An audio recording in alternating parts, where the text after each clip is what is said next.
Welcome, this is Raphael. And Catalina. You are now about to take your next step in the serenity centering journey.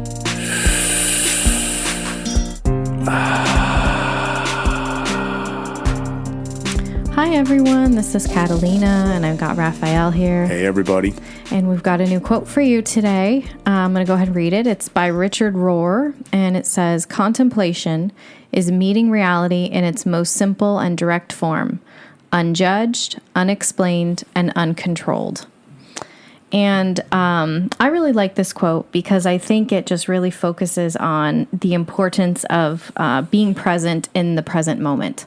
I think we all live in the present moment. That's literally the only time that exists. But if we're mentally there or not, it can depend upon our attitude and what's important to us and if we're focusing on that. So I think it talks about the importance of seeing the present moment as kind of a neutral experience and just allowing it to happen to you and being open to what the present moment can bring to you. I think it's human nature to want to make a judgment on the present moment as to whether it's good or bad, depending upon often whether it's going in the direction that you wanted it to go or not, or I wanted it to go or not.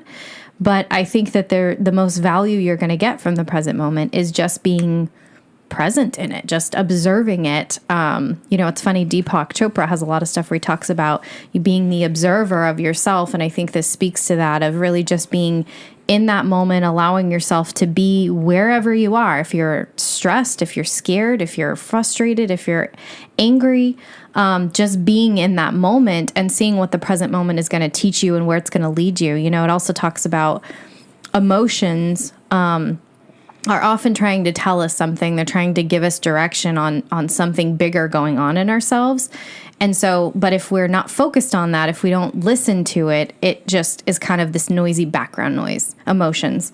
And it doesn't really help us at all, versus if we stop for long enough to really observe what we're feeling and let ourselves feel it, which can sometimes feel really uncomfortable, but it can help us kind of guide along about what's going on and what's deeper, what's deep under there, and maybe where do we need a little extra TLC or extra attention or things like that. So I don't know. That's kind of what it pulled for me. No, I love it. Contemplation is so powerful. And you said one thing that I wanted to touch upon, because what you said was totally true, and yet it cannot be true for us for many reasons. Like you said, living in the present moment, living in reality is where we all live.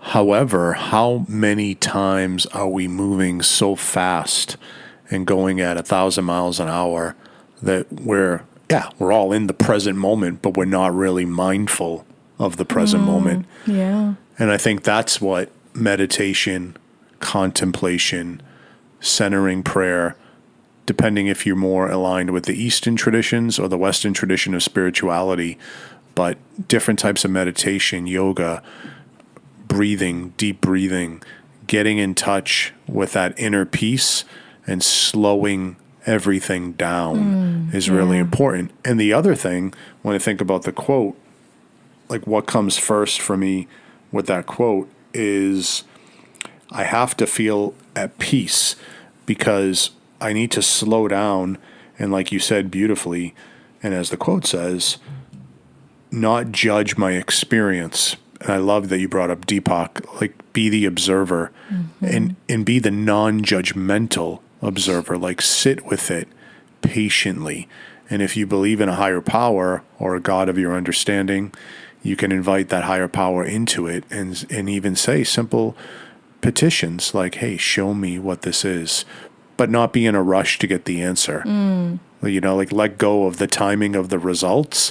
And as you mentioned, whether it's a feeling or an emotion, trust that. I find journaling helps as well.